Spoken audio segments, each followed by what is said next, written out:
Hi, everyone. Thank you for joining us. I see you all are coming in gradually. Before I start in the housekeeping items at the beginning of our talk, if you like or if you can, I'd love to see where everyone is tuning in from. If you can put in either the city or the country that you're tuning in from in the chat feature, I'd love to see where you all are tuning in from. If this is your first time joining our IC talks, the international community of the Society of Professional Journalists, we're a community of journalists that are encouraging press freedom globally. Our aim with our IC Talk series is to connect the journalists at a time when it's really difficult to do so in person. So with these one-on-one conversations, we're aiming to dig a little deeper and create an opportunity for you all to have direct access to our guest. We hope you learn, grow, and take away from today the information you need that will inspire you and help you with your work going forward. So the format's really simple. The guest and I are going to have a conversation, and we have the chat and Q&A features open. Please make sure that for the chat portion, you leave any technical questions where my co-chair, Dan Kubisky, he's going to keep an eye on that for us. The Q&A portion is for you, the attendees, to ask questions to our guest. Once we have your question, you will be unmuted and you can ask him directly. If you prefer that I ask them for you, please make sure to make a note of that and I'll be happy to do so for you. So our guest today is Chris Livesay. He is CBS News' foreign correspondent based in Rome, and he contributes to all CBS News broadcasts and platforms. He has experience covering hotspots across Europe and the Middle East. He's joined CBS News this year in 2020 and began reporting for the network at the height of the COVID-19 outbreak in Italy. He's provided extensive coverage across the country throughout the pandemic. And before joining CBS News, Chris has reported from around the globe for NBC News, PBS NewsHour, PBS Frontline, and NPR News. He has a wealth of international experience, having covered a number of major stories with global impact, such as the targeted killing of Iranian General Qassim Soleimani, the protests in Hong Kong, and the priest sex abuse scandals at the Vatican.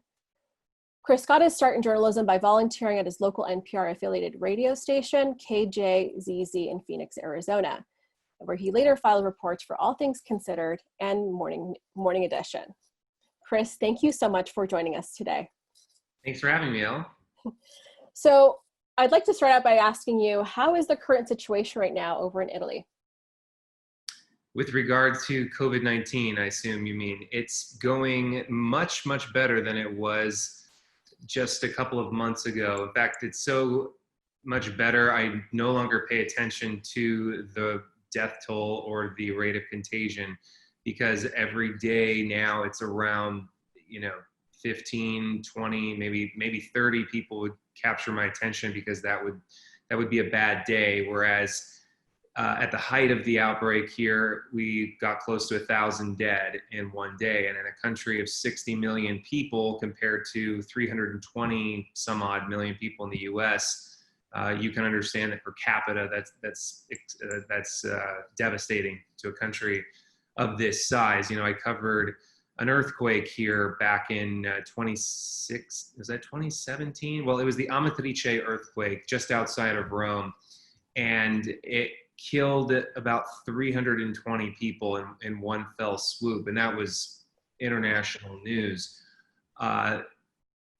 There were the equivalent of that number of people dying every day and more for an extended period of weeks in Italy. So it got very bad, but now it's much better. So much so that you can go about your business with a relative amount of ease. I mean, people still wear masks, or at least are supposed to. But I mean, the country was the first to issue nationwide lockdown orders. So for the entire country, nobody could leave their home unless they had an emergency or something like that. You couldn't travel. You couldn't. It was very, very strict, much stricter than anything you've experienced in the United States. And so that's all gone now. I mean, again, there's social distancing in place. Businesses are having a hard time adjusting to the amount of people that they want to welcome in their doors. We just did several pieces about museums actually that are having to adapt to this COVID-19 world, and how do you, especially in a country like Italy, which has a very big tourism industry, how it's going to accommodate crowds of people. It still doesn't know the answer to that. So it still has, the country is still going through the growing pains of the world we now live in, but compared to Brazil, compared to the United States, or at least parts of the United States, Italy is doing much better. I mean, so were you inside the country when they announced the lockdown? What was this process when you started coverage? Were you actually Yeah, inside Rome? Okay. I was actually in Venice when they announced the lockdown there. It was a very funny series of events because northern Italy was hit the hardest. It was hit first. My wife's family is from the Venice area, not the area that was put under lockdown. So we were okay to be visiting there. And then all of a sudden, while we were in Venice, they announced this lockdown. And they were basically giving everybody until sundown to adhere to these new rules. And fortunately, we had already purchased our return tickets on that very same day. So we got back to Rome, and within 48 hours, I think, what had been a regional lockdown was extended into a nationwide lockdown. And just like that, you were not supposed to leave your home. And I'm sure everybody remembers, I hope everybody remembers the images of people coming to their windows and singing and banging pots and, showing these signs of solidarity that eventually caught on in the United States as well. But yeah, I was here. So I lived through these adjustments, and I was filing reports as this was happening as well. And it was an extremely bizarre experience because I'd be talking to the anchor back in New York, and they inevitably got this distinct impression that they were getting a dispatch, not just from Italy, but from the future, because COVID-19 had already broken out in the US. They weren't seeing the same numbers that they were seeing in Italy, but that's because testing hadn't caught up yet. And testing was also slow in Italy as well. And so the same delayed reaction that I lived through in Italy, I knew that it was about to, I mean, I can't say that I had a crystal ball, but all of the indicators were pointing towards the exact same phenomenon about to happen. And so it was a very uncomfortable position to be in, to be this harbinger of bad news coming to my country, and also having a very hard time, clearly, as we all know, convincing people. Right.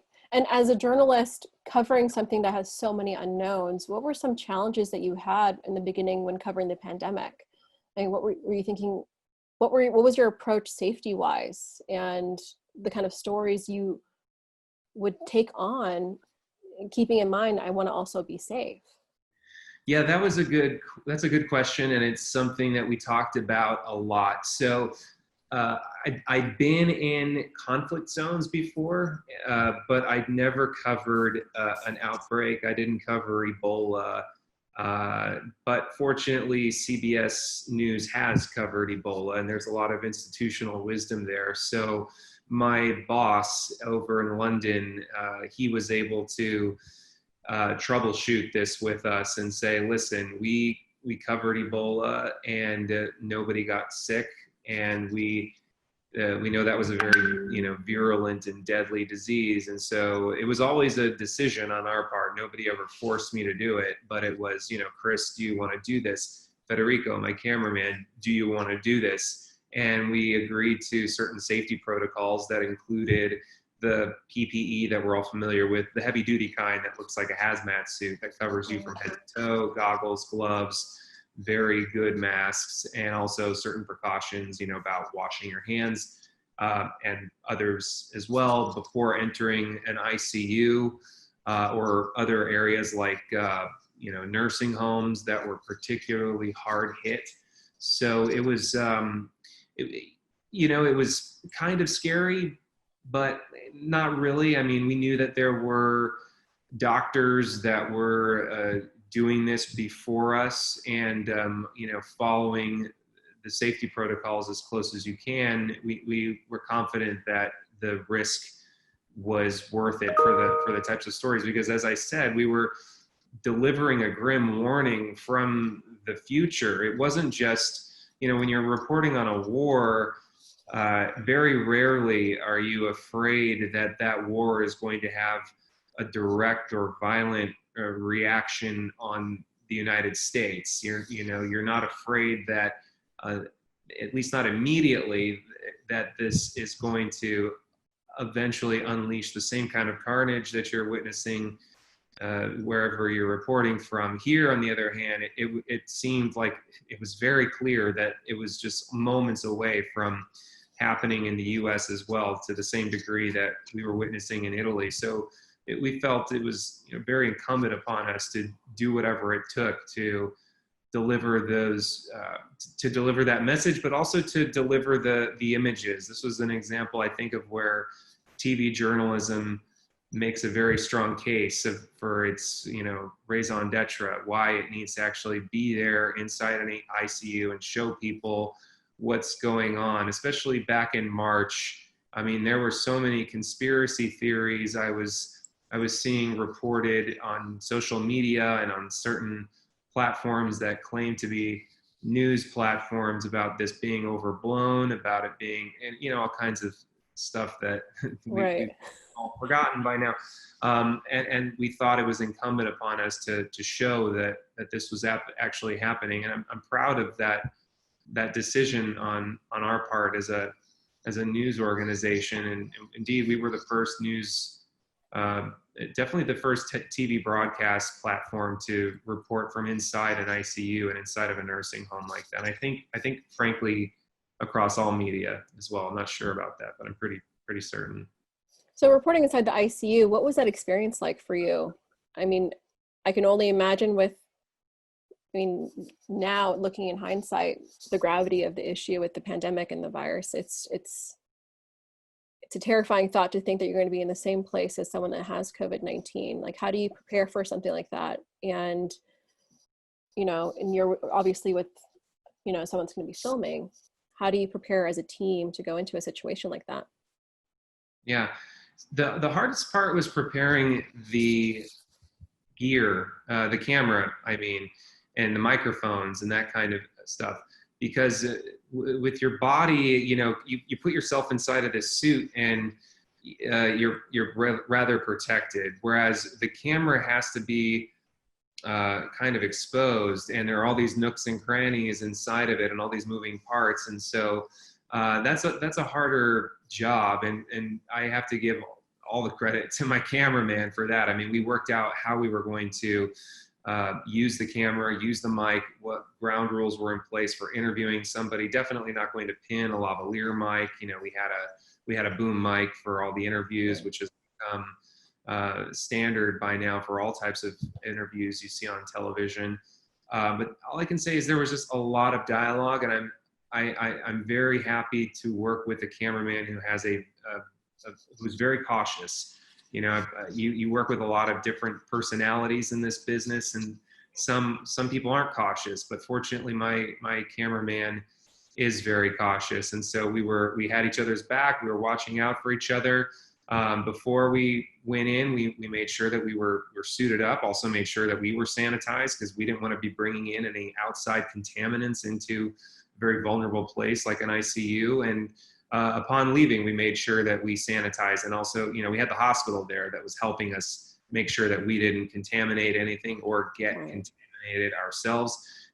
They were very concerned about that. But at the same time, they were very happy that we were there. We were some of the first, real people they'd talked to in weeks, because they had been working around the clock inside this hospital, and not having time to stop to talk to anybody who wasn't either sick or maybe a direct family member or something like that. So it was a relief for them to talk to us, but also a relief for them to to get this message out and to tell people in the United States to get ready. Right. So we have a question that's come in. Can you please expand on how it might have helped you with the institutional wisdom, and how having the lack of institutional wisdom might affect a freelancer's story? So I had never reported on a disease that was this deadly. I reported on H1N1, but I mean, we all know that just doesn't compare. So my boss, on the other hand, he had covered Ebola, and he, we had a team of people who was on the ground in West Africa covering that outbreak, and so he was very involved in the safety protocols that were in place back then, and his confidence in being able to cover this type of story was very reassuring for me.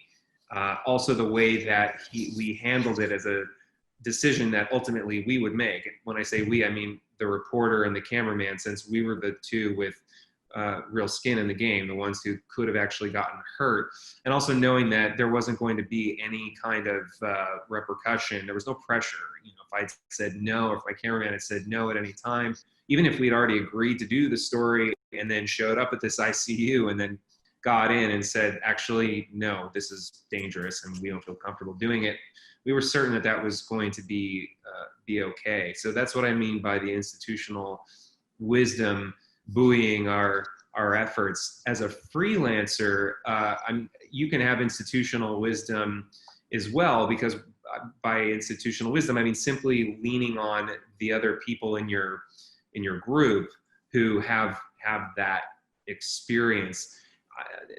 Just to dovetail a little bit into the question of freelancing on a story like this, I thought about this a lot because I freelanced a lot before I worked for CBS, and I covered some stories that were rather dangerous as a freelancer. And this is one of those stories where I would exercise not just caution but restraints, quite frankly, if I was a freelancer, just because there's so many unknown variables here. And there's also so much pressure on a freelancer. It's often unspoken pressure, because it's simply, do you want to get paid or not? It's like, do you want to get the footage? Do you want to get the story? Well, then, get inside of the ICU and put your life on the line, or don't get paid. Whereas you simply don't have that kind of dilemma when you're staff. Right. And so now that Italy is seeing a better response to the pandemic and it seems like things are more under control, I know you did a piece recently. I'd like to share the screen. Maybe you can talk to us about it, where you talk about American tourists coming into the city. Let me go ahead and share that screen with you all.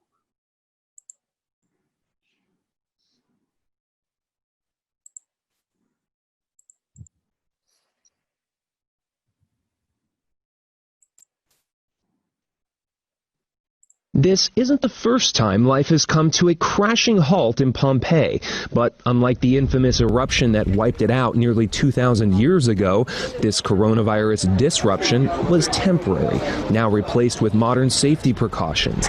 Even with international travel grounded, it was Marvin and Colleen Hewson from Michigan who found a way to be the first visitors through the door.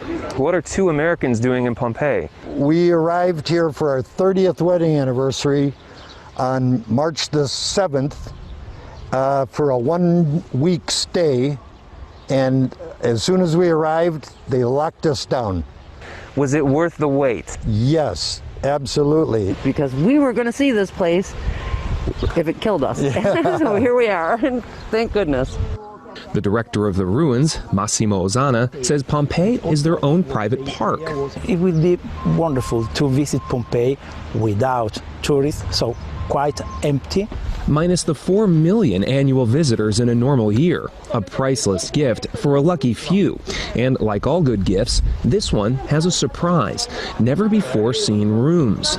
The Casa Corneli is just one of the sites that was closed before the pandemic, but now is reopened. And it's not just a stunning example of ancient Roman architecture, it's also spacious enough for social distancing.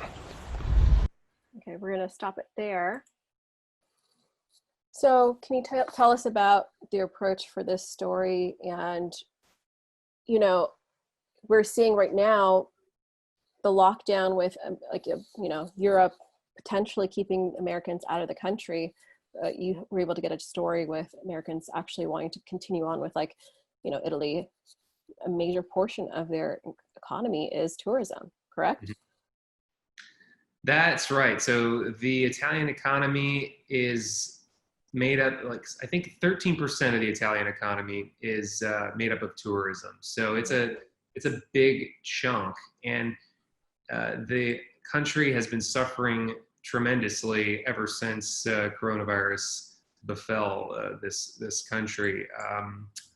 So they're eager to open things back up, but at the same time, they can't do it too fast. I mean, it's the same dilemma that people are going through in the United States, although Italy has been much more disciplined and much more cautious than the United States has been. I think it's quite obvious as to why. It's because it's been a national approach. It's been very holistic from top to bottom. So, I mean, Italy, as I mentioned, was the first country to shut down nationwide, and that they knew that this was going to devastate their economy, but they knew that the consequences would be much worse if they didn't do so.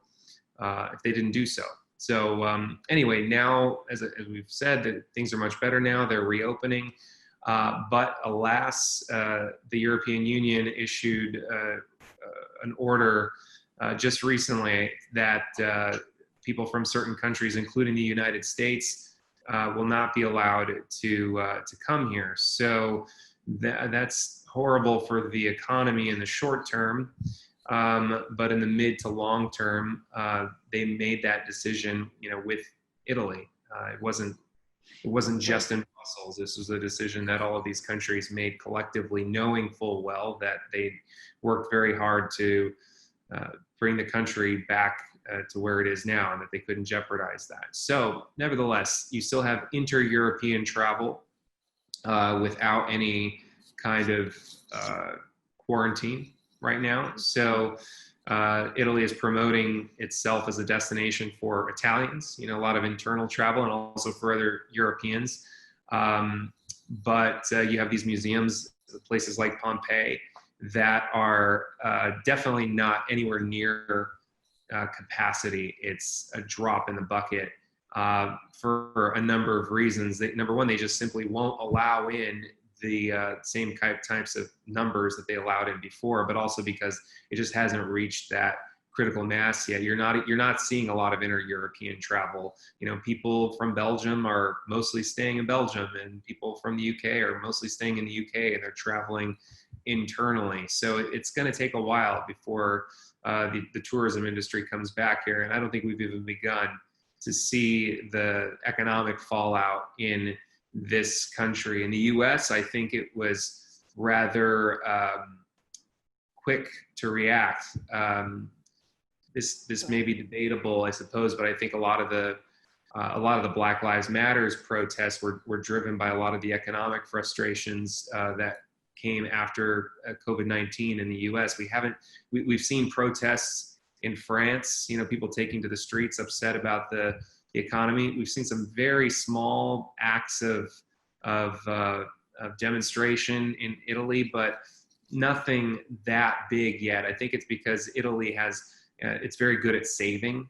Historically, Italians are very good at investing in real estate, and also just simply not spending all of their cash. So right now, people are still getting by, but this can't go on for very long. And just like the Euro crisis, from a decade ago, this is going to probably drag on for quite some time, and I'm afraid it's going to be exponentially worse. What does it feel like as an American inside, you know, Italy, seeing what's happening? As you know, as you mentioned earlier, you felt like you were in the future, seeing what was potentially going to happen in the U.S. and a lot of the work that you were doing, you were hoping that this was going to be, hey, those of you inside the US, please pay attention because this could potentially be something that you're going to go through. And just seeing those astronomical numbers now and how the country and on a state levels, how they're approaching dealing with COVID-19. How does that feel? And what's the perception that you're seeing inside Europe of what they're seeing, what's happening here in the US? Yeah, it was very frustrating, although, Europe, it can't claim a total purity on this either. It was also living in denial when COVID-19 was limited to Asia. It was looked at for several weeks as a Chinese problem. And that changed as soon as it became real here, as soon as people started dying in the numbers that they died in. So it was depressing to see how universal human nature can be. When a problem is seen as somebody else's, it doesn't become real. And so having seen that in Asia, having seen Europe's complacency with regard to Asia, I wasn't that surprised with how complacent the reaction was in the United States when the virus was exploding here in Europe. It just made me all the more depressed and cynical when people couldn't pay attention to it here, even though we were, virtually grabbing people by the shoulders and shaking them and saying, "Wake up! This is happening." And then, as soon as the virus started to explode in the U.S., people stopped paying attention to Europe and Asia, which was equally detrimental because just as the U.S. was, exploding with the virus, this is my perception, obviously, but it seemed as though the U.S. decided it was going to reinvent the wheel, start from scratch, rather than look to Asia and Europe for lessons that could be learned. So, the questions about wearing a mask and about testing, all these types of things, these were debates that had largely been answered already in Asia and Europe. So again, the frustration just mounted and mounted, and a lot of this had to do with the media, the fact that it was the media just simply wasn't covering what was happening in the rest of the world as much when the disease started to explode in the US. So here's my little public service announcement on the value of foreign news. Right. So we have a question from Benjamin. Did Chris say that the economic hardship caused by the pandemic fueled the Black Lives Matter protests? I'm saying that's debatable, and this is somebody speaking from Italy who's looking on it from my perspective. But I was trying to say how how some analysts have commented on some of the tension in the United States at the Black Lives Matters protests. I'm not saying it was only that, but some of it there probably came from the economic hardship that was suffered during the lockdown in response to COVID-19. And the reason I brought that up was simply to say that you haven't seen that same kind of reaction, nobody's taken to the streets in Italy to react against the economic hardship that this country has been going through, not yet, at least. And the reason I brought it up is just simply because I think there's a delayed reaction here economically. The Italians tend to save. They have a broad family network. People lean on not just their mom and their dad, but their sister and their brother and their cousin and their aunts and their uncles. I mean, the economy, it essentially thrives on family relationships here, but that can only go so far. And so I'm only saying that we haven't even begun to see the fallout of the economic crisis here. That's not even gurgling beneath the surface. It's happening. It's just that we haven't quite witnessed the fallout, the full extent of it yet. That's going to take years to play out, and who knows what that's going to look like. I mean, yeah. Yeah, you know, we had Sonia Shah a few weeks ago on, and she wrote the book Pandemic, and we had talked to her about the numbers. And I feel like right now people are very consumed with the numbers. And she mentioned, you know, all these numbers that we're seeing are very soft numbers. And I want to see if you agree with that. And if so, what kind of angles should journalists should think about when they're looking to do a story during this time, whether it relates to the pandemic or effects of the pandemic in different elements of different stories that they can tell? Well, it depends on where you are, right? I mean, that's the biggest, that's never been more pertinent than it is now, considering how complicated it is to travel. So, I mean, usually the best stories are local stories anyway, right? I mean, as a foreign correspondent, all I can say is, you know, the best stories are the ones that have some kind of link to my audience back at home. So in that piece on Pompeii, for instance, we hit the jackpot when we found the Hewsons, who were, you know, they were the first people in the door at Pompeii, and they just happened to be Americans who were, you know, lucky or unlucky, depending on how you look at it, to be visiting Pompeii right before the lockdown. And so they had to spend months sitting around there waiting for, you know, planes to fly again and to get into the archaeological site, because they thought, you know, we flew here for, it was his birthday and it was their 30th wedding anniversary. And they, you know, had those perfect Midwestern accents, and they were like everybody's, you know, mom and dad. They were fantastic. And right then and there, we knew that people were going to pay attention to our piece a lot more than perhaps they would have otherwise. So as a foreign correspondent, I mean, that's the best way. If you can find an American character, that Right. usually doesn't hurt, but it's also not usually that easy. Right. You know, I know we touched on the Black Lives Matter protest a little bit earlier, and I'd love to get your perspective on the status of racism within European media. I'm going to share a link with everyone in our chat. Hopefully you can all take a look, or if you haven't seen it already, later on take a look at it. I'd love to get your perspective on what it's like in Europe when being a part of a media agency with that mentality in Europe, and the recent article that came out where it talks about, it basically says European media has a racism problem. Do you agree with that?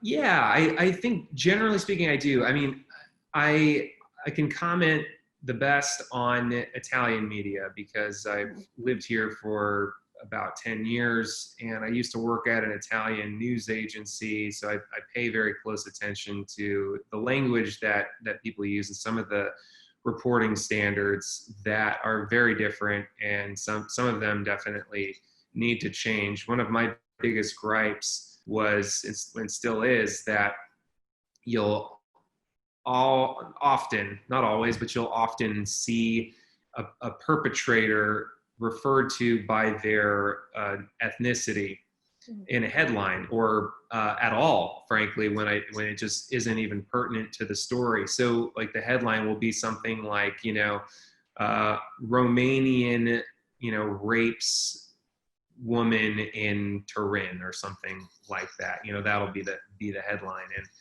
and you just are left as an American reader. You read they just jump off the page because it just smacks of racism. But this will be in respectable newspapers. I'm not talking about, you know, some far right wing, you know, scaremongering outlet. I'm talking about mainstream newspapers, and this happens all the time.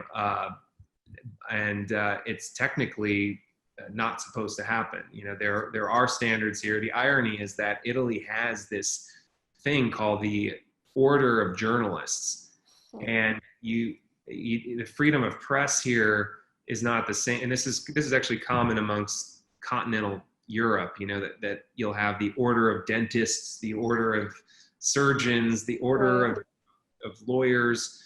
and the Order of Journalists is one of them, and you have to take a test, and it's very hard in order to become a part of it. And there's all these stringent ethics that you're supposed to abide by. Paradoxically, the ethics here are much more lax when it comes to day-to-day publishing standards. And if you do breach these rules, nothing ever happens to anybody. So there's like no repercussions to that when people go off? Right. No, never. I mean, maybe, honestly, no, I've never, I mean, it happens so frequently in the biggest newspapers and, on television all the time. It just, it makes a laughing stock of the institution that's supposed to, uphold these norms. So yeah, Italy definitely has a problem in that regard. And all I can think is that it will change eventually when this country becomes more integrated, and that's happening slowly. That's not to say that migration isn't happening rapidly. Migration is happening rather quickly, but the integration process is moving. It should be moving more quickly, and there are a lot of reasons for that. But I mean, essentially, you have a country like Italy that's just not used to having people from other countries living here. It's not a melting pot like the United States is, and so it's got a much steeper learning curve than we do. So I see a lot of things that people are upset by in the United States when I hear talk of racism and institutional racism and systemic racism, and I often think that people in the United States should take a very close look at Europe and quite frankly everywhere in the world. I mean, I've reported from a lot of different continents in the Western world and in the developing world, and I think a lot of people would be surprised to see how racist the developing world is as well. And especially when it comes to the words that people use in broad daylight and in their newspapers and on TV. So anyway, it's not just an American problem.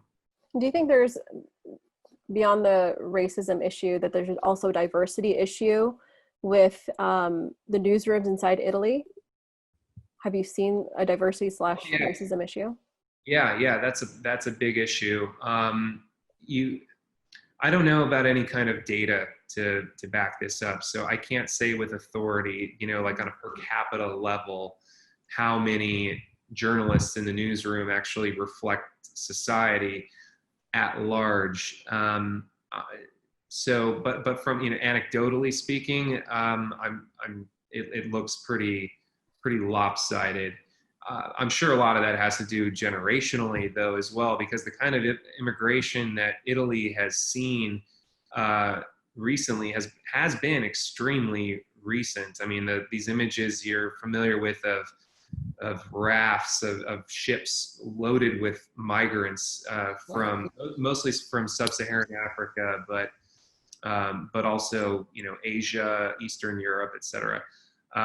These are all very recent images from mostly from the last 6 years or something like that, and you can't expect that 6 years is all it takes to have a newsroom that's going to have people from Ethiopia and Eritrea and Somalia, which is where a lot of the migrants are coming from. So that's definitely going to take time. I mean, in my newsroom when I was working at ANSA, which is the Italian news agency, similar to Reuters, right? That kind of thing. My desk, we had some diversity, but it was also because I was working at the foreign desk. You would expect that. So we had people there from the Middle East. We had people there from across Europe. I was there. I'm not Italian, so it was relatively diverse. But I think that was the exception. But I mean, I think language is the one that sticks out the most for me. People in, just to give you an example, the words that people use to talk about the Roma community, oftentimes referred to as gypsies. That word is A lot of people don't like it. I happen to know a lot of people from the Roma community who use that word themselves, so I'm a little less sensitive about it. But in any event, I'm not so concerned about the words that people use, but how they talk about people from the Roma community in Europe. I'm often appalled by being, you'll be in polite company. You'll be at a dinner party with people who went to school, with doctors and lawyers, very educated people, all of a sudden talking about somebody from the Roma community as if they're scum, as if they're subhuman, as if they're, all a bunch of thieves, just absolutely stunning language about a community of people, about an ethnicity that was literally enslaved in Europe. And this talk about not knowing your own history, not knowing your own history of slavery. I mean, this is something that no European knows. It's just not taught. And it's galling. I mean, you see the Roma people sleeping in caravans and tents down by the river or out in garbage dumps. It's just utterly appalling. Living in third world conditions, living without plumbing, without any kind of hygiene, constantly chased out of their homes by the police, because they're always illegal. No matter where they go, they're going to be trespassing in some way. So it's just a matter of time before the locals, whether this is Italy or frankly anywhere in Europe, complain and say, they're causing a mess. They're burning fires or whatever, and then the police will come and kick them out and then push them to a different part of town until the people in that neighborhood complain about them. And this just goes on and on and on. And it's been going on since, it's been going on for centuries, really. And this is something that nobody talks about. It rarely makes the news. Right. Rarely. So as a journalist and someone that it captures your attention, how do you go about approaching even doing stories about this kind of topic?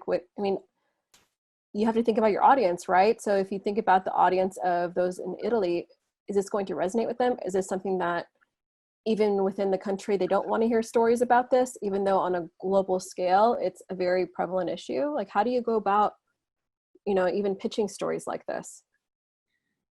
Well, it is a tough story to tell for tons of reasons.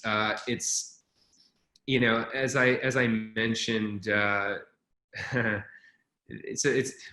I've never tried to pitch the story for CBS. I mean, I should emphasize that I've only been at CBS for a few months. I've pursued this story in the past, but it's a complicated piece. What can I say? In order to go inside of a Roma camp, you can't just walk in with cameras rolling. You've got to set that up. You've got to, you want to be civil and make sure that you're not trespassing, you're not offending anybody, you're not threatening anybody. So this is on a previous story I was working on. It ended up being very hard to coordinate for logistical reasons, for TV, for fitting it into the slot that I had to tell that story.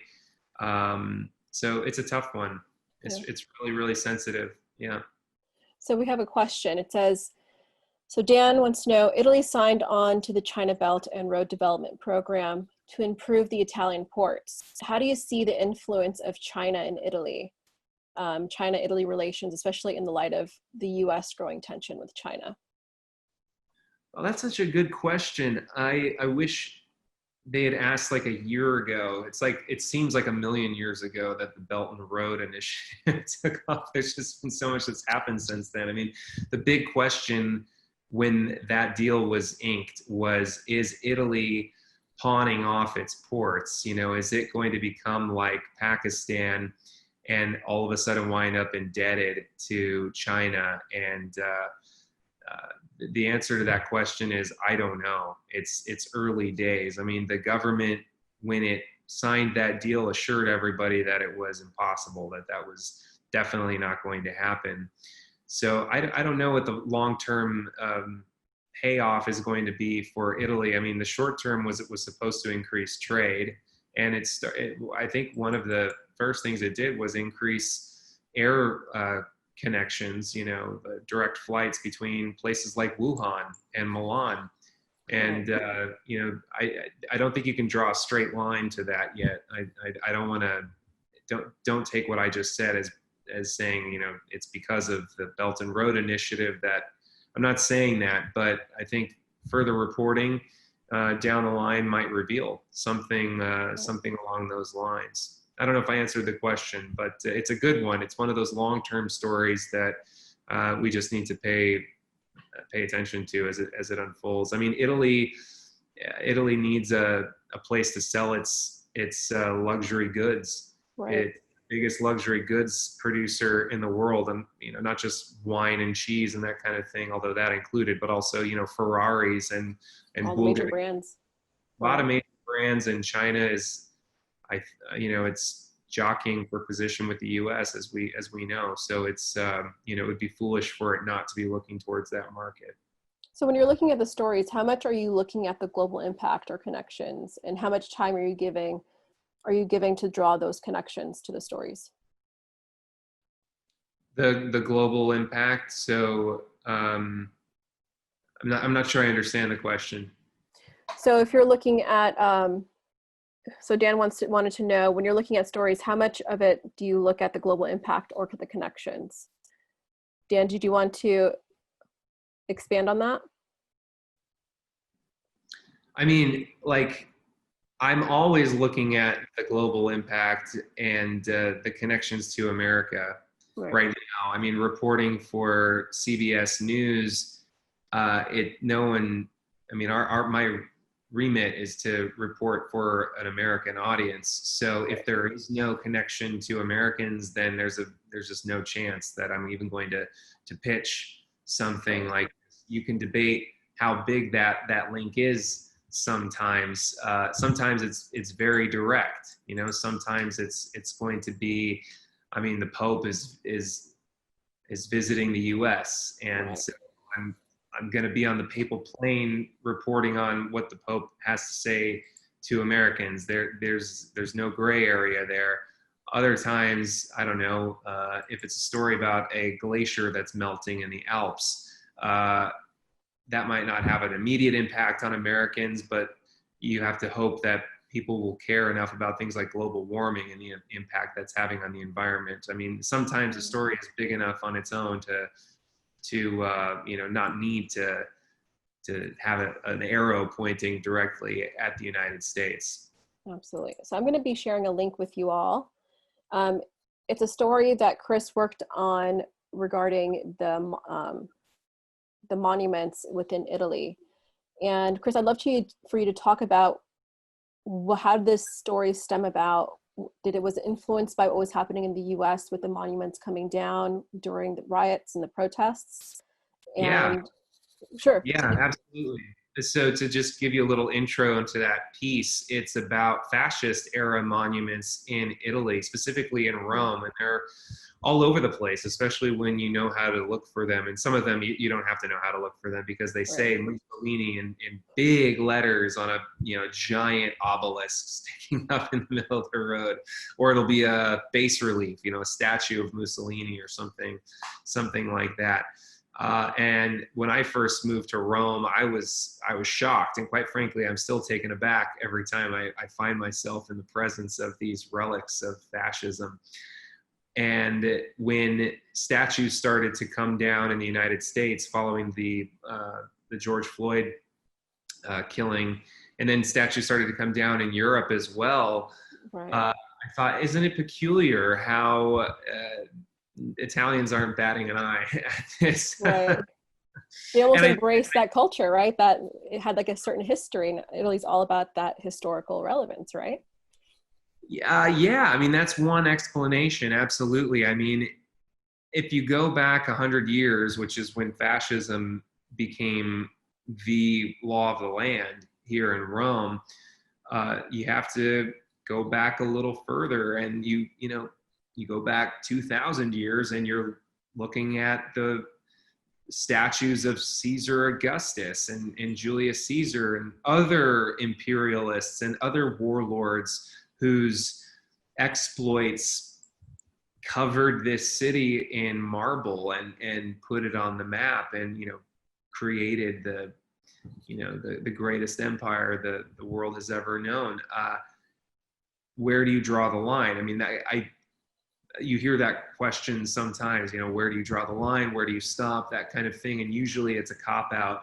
I think it's not in Rome. I think it's really a legitimate question here. Right. Where do you stop? And so I'm so happy we got to do that story and just look at how people in Rome, but in Italy as well, and not just here, because I'm sure in Greece, and places in the Middle East, ancient Mesopotamia, people Right. have a relationship with these monuments, and they've sort of learned to get along with them there's, I don't know how to explain it. I mean, it's still shocking when I see these statues to Mussolini, but 100 years later, Italians pretty universally look at Mussolini as a ridiculous figure, and they don't have that kind of power that you might think they have. I'm not saying it's the right decision per se, because Germany, for instance, was, after the fall of Nazism, was very quick to blow up and remove all of its relics of Nazism. It was only a 2-minute story, so there were limits on what we could talk about. But I found it fascinating. I happened to study art history as an undergrad, and so this was a great excuse for me to revisit all of those deep philosophical questions that come up in Right. And what were some of the obstacles when you were trying to do a story like that? Were there any obstacles? No, I mean, you only the tightrope that we all feel we're walking when we do this story now about monuments and statues, because it is such a tender, what's the word I'm looking for?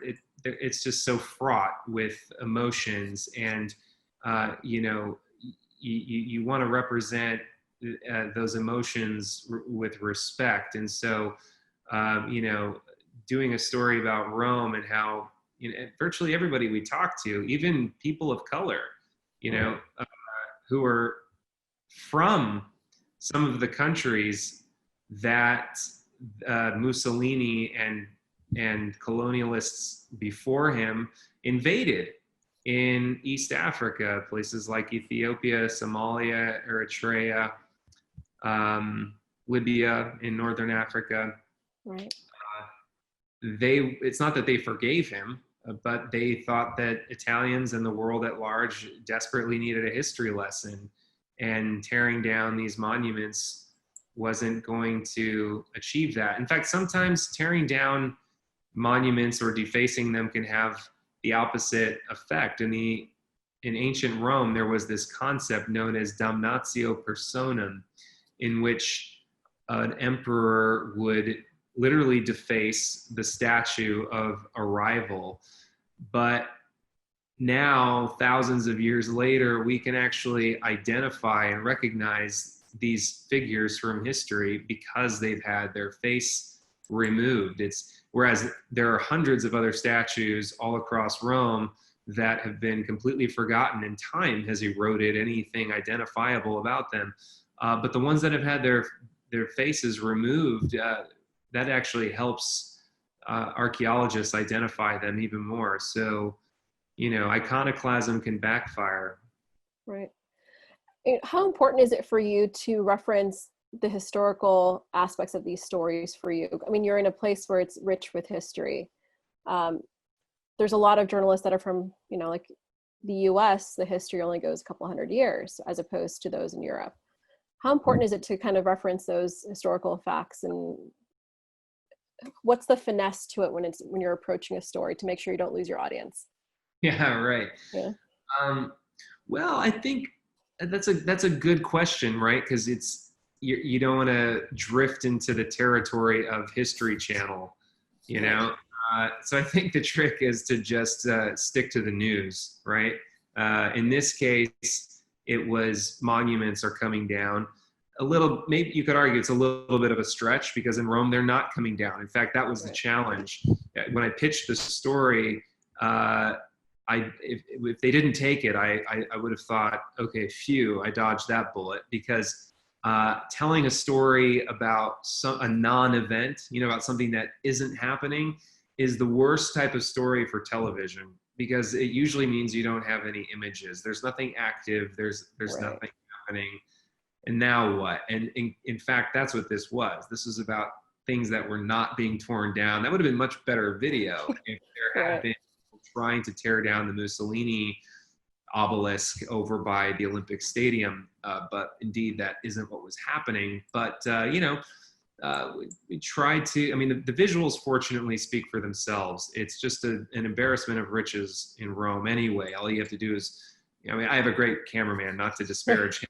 All you have to do is point the camera at these things and give it a little bit of background, and they speak for themselves. So I think in this case, because the topic was so fraught with tension, even though there wasn't any movement, there was a lot of emotion just beneath the surface. And I was a little nervous, to be perfectly honest, about what the reaction would be on social media. If people would, I don't know, tar and feather me for not advocating that Rome bulldoze all of its statues. But the legitimate question remains: if you bulldoze about all of these fascist era monuments, some of which are entire neighborhoods, by the way, where people live.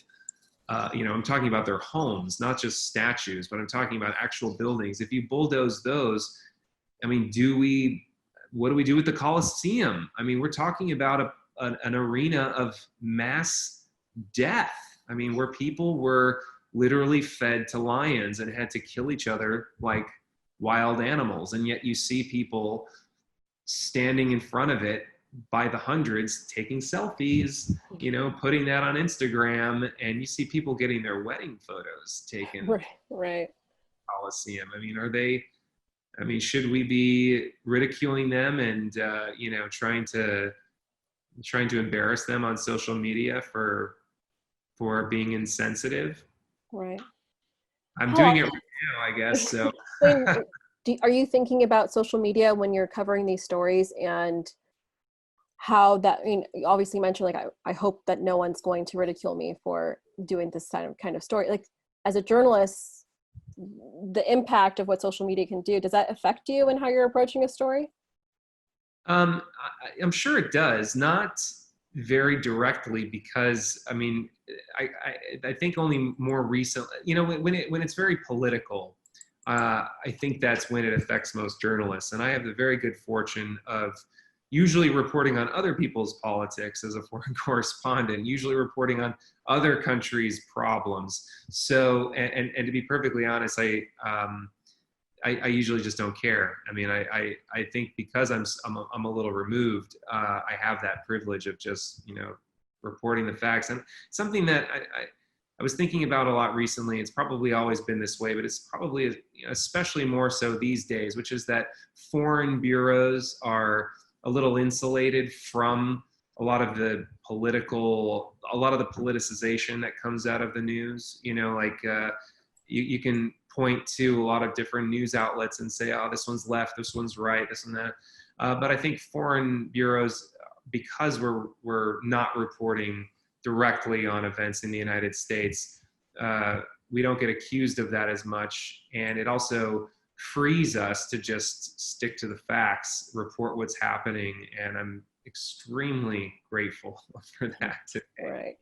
So we're heading towards the end of our conversation. If anyone has any questions, please make sure to put them in the Q&A. I have a few more questions for you before we end the conversation.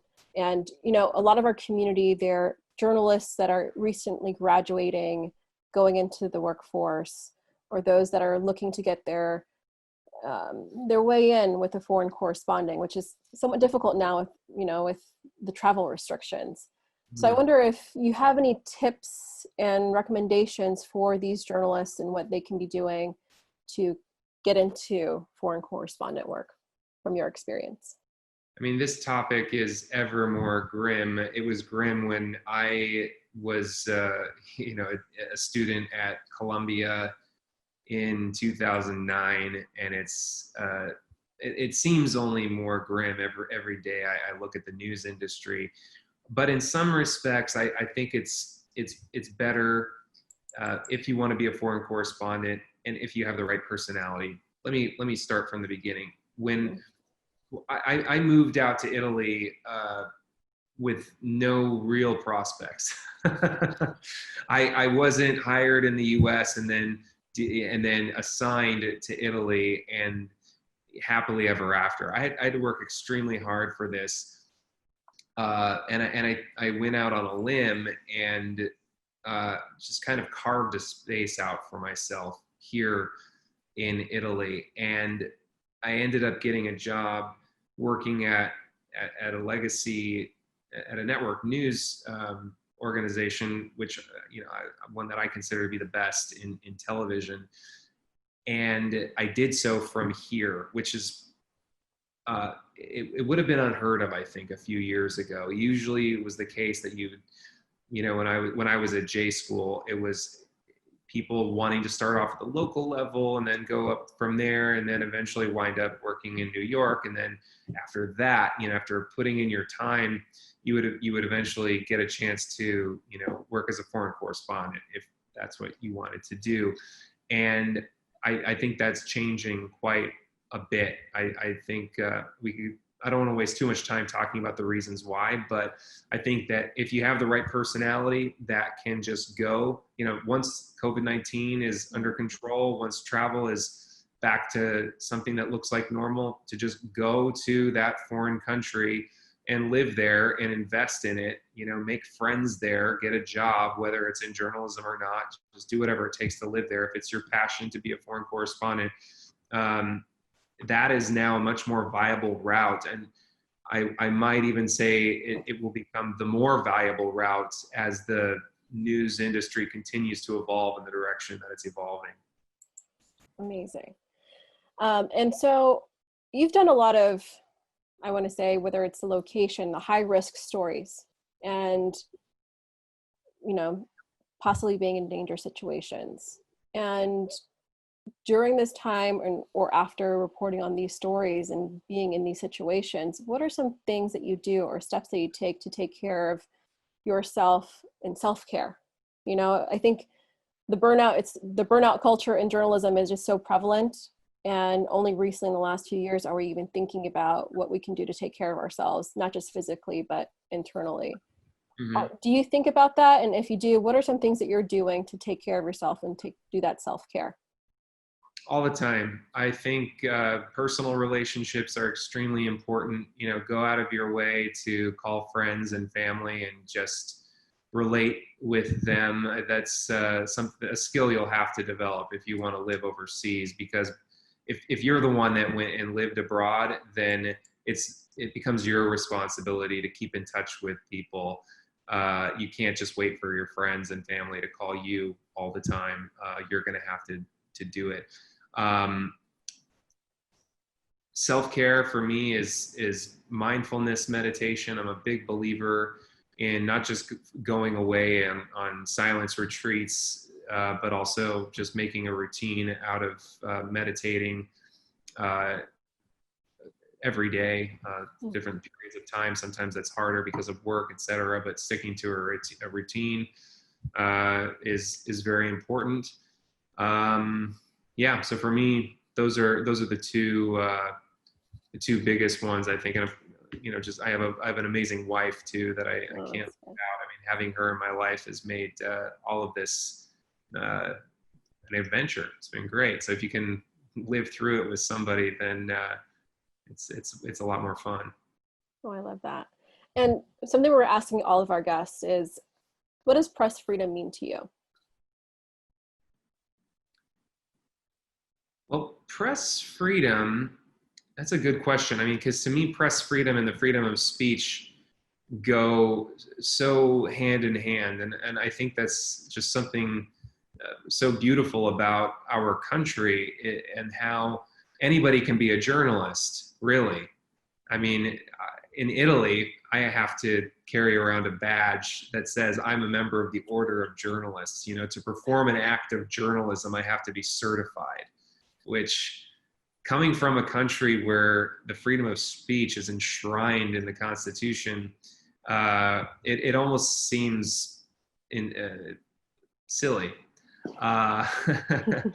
So I love how the freedom of the press is really just it's being a good citizen, you know, and I love that I can somehow make a living doing it at the same time. But for me, the freedom of the press is that it's your civil duty. Amazing. I know. So I don't know how an hour went by. It went by so fast. But is there anything else you'd like to add before we finish up the conversation? Just to say thank you so much for having me and for putting up with my sleepy eyes. It's getting close to midnight here, and I really appreciate it. Thank you so much for joining us. I know it's so late over there, and we really appreciate it that you're able to tune in with us.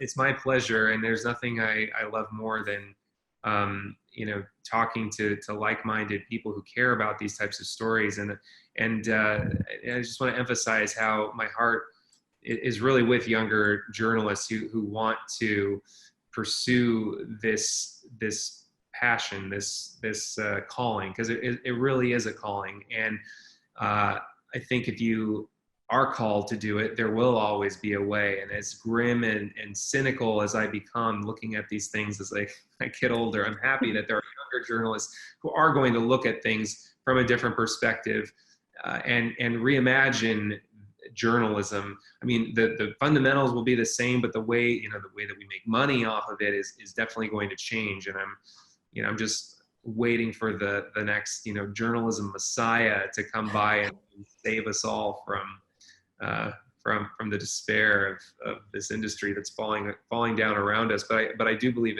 there is going to be a journalism 2.0 or 3.0 or whatever permutation we're in right now. It will get better, and it's up to the next generation we're counting on the next generation. Right. Well, thank you so much, Chris. And thank you everyone for tuning in. I know last week I was going to mention our July talks. We're going to be continuing our talks every Tuesday. A few of the people that we're going to be including Gavin Phipps, who's with the International Community Radio and Taipei Morning News anchor. We'd love for you guys to tune in. We will also be having the former director of Voice of America, Sanford Unger. Among these two speakers, we'll also be having two representatives from the World Affairs Councils to come and talk to us about how we can make foreign affairs less foreign to a local audience. We're really looking forward to that. And we'll be sending more information in the follow-up emails for registration. We hope you can join us. Chris, thank you so much. We really appreciate you. And we look forward to seeing more of your work. Thank you so much, Elle. Thank you. And we look forward to having you back as well. Stay safe, and thank you everyone for tuning in. We will see you all next week. Take care and stay safe. Thank you. Bye-bye. Thank you.